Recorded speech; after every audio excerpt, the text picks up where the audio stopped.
Ya, terima kasih Pak Moderator yang terhormat Prof. Laksono, Bu Tri, kemudian ada saya lihat tadi juga ada Bu Asih, anggota DJSN dari unsur tokoh ahli, dan Bapak Ibu sekalian yang hadir di sini, UGM tentunya yang sudah berkenan mengundang kami. Assalamualaikum warahmatullahi wabarakatuh, selamat siang dan salam sejahtera bagi kita semua. Sebagai pembahas, ini ada poin-poin yang ingin saya sampaikan, supaya kita tidak terlalu lama membuang waktu. Jadi pertama mungkin kaitannya dengan revisi Undang-Undang SJSN dan Undang-Undang BPJS, itu kalaupun diusulkan itu seyogyanya tidak menghilangkan esensi mandat dari pasal konstitusi yang mengamanatkan, yaitu pasal 28H ayat 3 dan pasal 34 ayat 2. Dan juga harus dilakukan secara komprehensif, jadi tidak hanya JKN saja. Kemudian mungkin langsung ke poin by poin terkait dengan slide yang tadi gitu ya, dipresentasikan oleh Bu Tri. Jadi soal gambar, tadi saya lihat gambar itu, saya nggak tahu itu gambar itu dari mana gitu.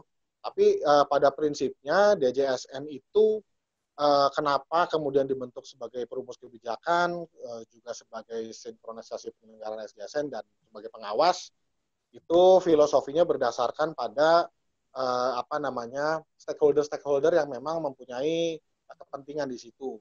DJSN terdiri dari 4 unsur, ada unsur pemerintah, di situ ada Kementerian Kesehatan, Kementerian Keuangan, kemudian ada Kementerian Ketenagakerjaan dan lainnya, lalu juga ada unsur pekerja, ada unsur pemberi kerja atau pengusaha, dan ada unsur tokoh ahli. Sehingga pengawasan yang dilakukan adalah pengawasan yang terkait dengan kepentingan stakeholder-stakeholder tersebut. Jadi mungkin tidak seperti misalnya BPK yang memang umurnya audit, atau juga OJK yang boleh dibilang audit juga gitu ya. Jadi kalau kita memang ada keterwakilan unsur tersebut yang membedakan dari lembaga pengawas lainnya, dan dalam konteks perumusan kebijakan itu memperhatikan kepentingan para stakeholder tersebut. Lalu kemudian terkait dengan tadi kalau nggak salah ada temuan yang berdasarkan wawancara, kalau saya lihat itu. Jadi soal jarak gitu, kalau nggak salah saya baca jarak, ini peserta mengeluhkan ini padahal sebelahnya tuh dekat dekat rumah sakit, tapi kenapa nggak bisa, karena kan ada rujukan berjenjang tadi. Memang rujukan berjenjang itu diperlukan supaya tidak kemudian semuanya langsung ke rumah sakit, sehingga distribusi pelayanan kesehatan itu dapat dilakukan sesuai porsinya. Nah, adapun itu kewajiban Pemda sebenarnya ya untuk menyiapkan Paskes, tentunya berdasarkan Undang-Undang Kesehatan dan Undang-Undang Pemda, bahwa seharusnya Pemda juga harus menyediakan tuh puskesmas yang memang dekat dengan misalnya pemukiman penduduk dan lain sebagainya. Kemudian terkait dengan, saya juga baca tadi ada yang nakal-nakal gitu, kalau nggak salah yang rumah sakit tipe C, yang kemudian tidak kemudian semacam memberi ruang untuk jenjang itu ke rumah sakit tipe B gitu ya. Ya itu juga menjadi concern tentunya dari semua pihak yang terkait di dalam sistem penyelenggaraan jaminan kesehatan nasional, bahwa fraud ini kalau memang itu dikatakan sebagai fraud, maka sudah ada mekanisme sebagaimana diatur di Perpres 82. Dan di dalam level tataran implementasi pun di level BPJS pun itu ada deteksi fraud. Nanti mungkin rekan dari BPJS yang akan bisa menjelaskan. Kemudian maaf Pak Indra, apakah videonya diaktifkan? Ya. Boleh, ini lagi di ruangan saya sebentar ya. Ya, silakan Pak. Ya. Kemudian terkait dengan tadi ada kritikan ya, ada 2 hal tuh, struktur program dan yang satu lagi kelembagaan. Ini yang kalau tidak benar-benar baik, ya maka itu bisa merobohkan gitu, kalau nggak salah saya baca begitu tadi. Jadi titik temu antara manfaat dan pendanaan. Memang ada multivariabel gitu ya yang mempengaruhi persoalan dari penyelenggaraan ini. Jadi tidak hanya soal titik temu antara manfaat pendanaan, tapi juga ada persoalan-persoalan yang mempengaruhi misalnya adverse selection, kemudian moral hazard, benefit coverage. Jadi masih ada lah benefit coverage-nya itu yang tidak memperhatikan adanya moral hazard di situ. Jadi saya kasih contoh lah, di negara Skandinavia itu penyakit-penyakit tertentu yang dekat dengan moral hazard itu dikenakan yang namanya cost sharing gitu ya, atau iur biaya. Sebenarnya Undang-Undang 40 juga sudah mengamanatkan itu, tapi pada faktanya mungkin dalam tataran implementasi itu masih belum optimal. Lalu juga fraud tadi yang saya sampaikan, compliance atau kepatuhan, dan law enforcement dan lain sebagainya itu yang mempengaruhi. Dari sisi kelembagaan tadi juga itu terkait dengan akses data, bagaimana misalnya seperti DJSN itu bisa mengakses data, kemudian tadi ada Putri kemudian menjelaskan nih validasi dari analisis hukum gitu ya, bahwa ini kenapa sih mesti ditekankan lagi gitu, berarti selama ini kan belum efektif gitu ya. Ya ini tentunya menjadi salah satu perhatian dari DJSN agar Monef itu dapat dilakukan secara lebih efektif dan efisien. Kemudian tadi ada disampaikan juga lemahnya peran DJSN tadi, mulai dari DJSN tidak mampu menjalankan fungsi dengan optimal, keterbatasan anggaran, pemangkasan wewenang, yang menyebabkan DJSN seolah-olah tidak bertaji. Ini dari Tempo, tadi saya dapat informasi, kemudian selama menjabat tidak pernah dipanggil Presiden, semua laporan DJSN hanya berujung pada nota kerjasama. Jadi mungkin yang dapat saya sampaikan, pertama, tentunya dinamika itu terjadi di berbagai instansi, termasuk DJSN. Misalnya dari sisi perumusan kebijakan, DJSN itu adalah lembaga non-struktural, sehingga tidak memiliki kewenangan sebagai instansi pemerakarsa berdasarkan Undang-Undang Nomor 12 Tahun 2011 dan Perpres Nomor 87 Tahun 2014 tentang pembentukan peraturan perundang-undangan. Namun hal tersebut tidak menghalangi DJSN untuk tetap menjalankan fungsinya sebagai perumus kebijakan dan sinkronisasi penyelenggaraan SDSN. Jadi DJSN juga membuat kajian-kajian yang kemudian dituangkan dalam pokok-pokok pikiran yang disampaikan kepada perwakilan pemerintah di DJSN yang memiliki kewenangan untuk menjadi instansi pemerakarsa. Jadi katakanlah hambatan tersebut tidak kemudian menghalangi kita untuk tetap bekerja secara maksimal. Lalu kaitannya dengan keterbatasan dan pemangkasan wewenang gitu ya, terkait dengan anggaran juga memang ada persoalan-persoalan di dalam Undang-Undang SDSN sendiri, jujur aja.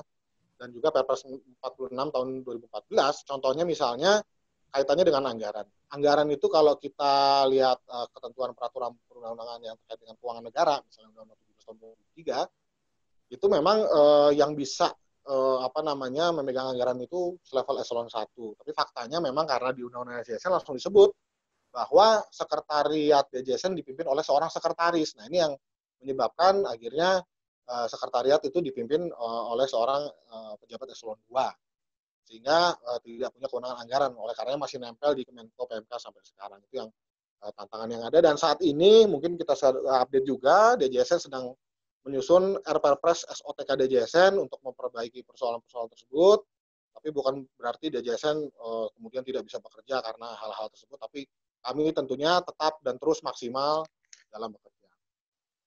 Nah, soal selama menjabat tidak pernah dipanggil Presiden, ya DJSN pada prinsipnya bekerja secara maksimal sesuai ketentuan peraturan perundang-undangan yang berlaku. Soal nanti Presiden nanti memanggil kapan, itu soal waktu dan itu hak beliau tentunya ya. Saat ini kami intens berkomunikasi dengan rekan-rekan dari tim staf sus kepresidenan, sehingga semoga kedepannya Bapak Presiden berkenan untuk memanggil kami menghadap beliau. Namun bagi saya pribadi ini bukan persoalan lah. Yang paling penting bagi saya adalah DJSN terus dan tetap bekerja maksimal dalam terus-menerus memperbaiki sistem jaminan sosial nasional. Lalu ada juga tadi statement semua laporan DJSN hanya berujung pada nota kerjasama, kemudian tidak ada tindak lanjut. Mungkin nanti kalau memang Bu Asih bisa menambahkan nama, tapi pada faktanya saya lihat justru nota kerjasama itu saya melihatnya sebagai tindak lanjut ya, misalnya antara DJSN dan Ombudsman, DJSN dan OJK, yang kemudian tindak lanjut berikutnya itu berimpact pada misalnya temuan-temuan yang kemudian kita sampaikan ke BPJS, dan BPJS sejauh ini sih menindaklanjuti, meskipun mungkin ada yang belum gitu ya, tapi itu dinamika lah. Kalaupun belum, nanti tentunya BPJS selalu ingatkan kepada BPJS untuk ditindaklanjuti. Lalu mengenai isi putusan MA tadi ada Perdir Jampelkes. Memang kalau Perdir Jampelkes itu kan kalau kita baca di di Undang-Undang 12 tahun 2011, yang bisa membuat peraturan itu adalah kepala lembaga sebenarnya. Dalam hal ini Perdir pun sebenarnya Beledsrehel ya, ini kebetulan Putri kan dari hukum ya. Jadi kalau peraturan perundang-undangan itu sebenarnya per BPJS-nya, tapi kalau Beledsrehelnya gitu ya, itu Perdir atau Perdewas. Sehingga Perdir Jampelkes itu sebenarnya memang secara secara pihak yang berwenang untuk mengeluarkan rekening itu memang bukan Dirjen Pelkes. Itu dulu juga dari awal saya udah melihat itu keliru gitu, dan kemudian itu dibatalkan oleh Mahkamah Agung, meskipun itu bukan peraturan perundang-undangan tapi itu peraturan kebijakan. Tapi pada prinsipnya kritik dan masukan di dalam putusan MA nomor 7P HUM 2020 terhadap DJSN itu menjadi pemecut bagi kami gitu ya, menjadi cambuk bagi kami untuk memperbaiki DJSN, terutama di periode sekarang ini. Kebetulan saya nyukis on the block di DJSN gitu. Dan ini kami lakukan dengan berbagai strategi, mulai dari revisi SOTK, edukasi publik, dan lain sebagainya. Terkait dengan tadi disampaikan juga Undang-Undang Kementerian Negara, memang dalam Undang-Undang Kementerian Negara ada kewenangan-kewenangan dari Kementerian Negara gitu ya, yang seharusnya bisa diperhatikan oleh lembaga-lembaga lainnya, termasuk lembaga hukum publik seperti Badan Hukum Publik seperti BPJS. Nah, memang karena masing-masing itu diatur dalam undang-undang tersendiri, oleh karenanya dibutuhkan ketegasan yang tadi menurut temuannya Bu Putri disebut dengan validasi. Kalau menurut saya sih itu oke-oke saja dalam rangka memperkuat gitu ya, karena memang untuk menyambung antar undang-undang yang berbeda itu memang mesti perlu effort tertentu supaya tidak putus gitu antar satu undang-undang dan undang-undang yang lainnya keterkaitan. Lalu soal fakta di 13 provinsi tadi, nanti akan kami sampaikan ke Ketua Komisi Monef untuk menjadi perhatian dan ditindaklanjuti soal backdate claim, data, dan sebagainya. Lalu terkait dengan ada juga tadi statement mengenai desentralistik gitu ya, dalam hal fase ke 1 JKN-nya. Nah, ini mungkin nanti yang bisa dijelaskan oleh BPJS, tapi pada prinsipnya memang berdasarkan amanat pasal 28H ayat 3 dan pasal 34 ayat 2 Undang-Undang Dasar Negara Republik Indonesia 1945, memang sistem jaminan sosial nasional memang bukan di-create untuk desentralisasi. Meskipun pernah ada putusan MK nomor 007 tahun 2005 yang memperbolehkan dibentuk BPJS daerah, tapi perlu kita ingat bahwa di pasal, kalau nggak salah pasal 5 ya, di pasal 5 itu memang ayat 2 dan 3, 4 itu dicabut, tapi ayat 1-nya masih berlaku, bahwa BPJS itu harus dibentuk dengan undang-undang. Jadi sepanjang, kalaupun mau bentuk BPJS daerah, ya harus undang-undangnya yang kemudian mengamanatkan itu. Kalau nggak diamanatkan dengan undang, ya tidak bisa. Dan sudah ada juga 5 putusan MK, gitu ya, yang memang tidak mengabulkan gugatan-gugatan dari banyak pemohon, gitu, terkait dengan ingin menjadikan sistem jaminan sosial nasional ini tidak lagi monopoli atau tidak lagi skala nasional, dan ingin menjadikannya desentralisasi atau bahkan mungkin menjadikannya sebagai tidak wajib gitu. Jadi sudah ada 5 putusan MK yang saya rasa sudah jelas sekali bahwa memang itu wajib bagi setiap orang dan seluruh rakyat. Kemudian yang terakhir mungkin ini, jadi soal pengawasan oleh Kemenkes dan Dinkes, tadi seperti yang sudah saya sampaikan, di DJSN sendiri sudah ada perwakilan Kemenkes sebenarnya. Adapun memang kalau kita lihat kewenangan berdasarkan tadi yang disampaikan oleh Bu Tri itu Undang-Undang Kementerian Negara ya, itu kan ada Perpres tentang Kemenkes, Perpres tentang Kemenaker, dan kalau kita baca di Perpres tentang kementerian tersebut, itu memang juga ada kewenangan Monef dan pengawasan.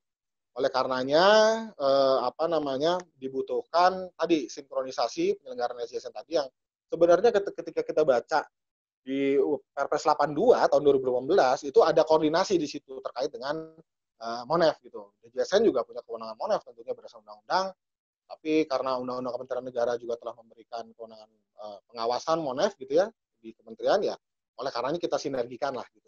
Jadi bukan masing-masing menjadi silo, tapi semuanya harus terpadu. Begitu juga yang untuk Pemda, itu kan berdasarkan Undang-Undang Pemda ya, Dinkes. Terus kaitannya dengan maturisasi kelembagaan JKN, ya ini kalau saya nangkapnya, ya, maaf, ya. Sedikit lagi ya Pak ya. Ya. Jadi maturisasi ini kan maklum lah, kita kan justru kalau saya melihatnya bukan udah 6 tahun, tapi mungkin baru 6 tahun.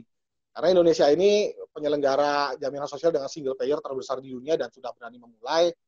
Jadi kalaupun misalnya ada kekurangan ya tentunya kita harus perbaiki itu terus-menerus, continuous improvement, tapi kemudian tidak kemudian menjadikan kita putus asa dan harus tetap optimis ke depannya. Itu aja mungkin Pak. Demikian, terima kasih.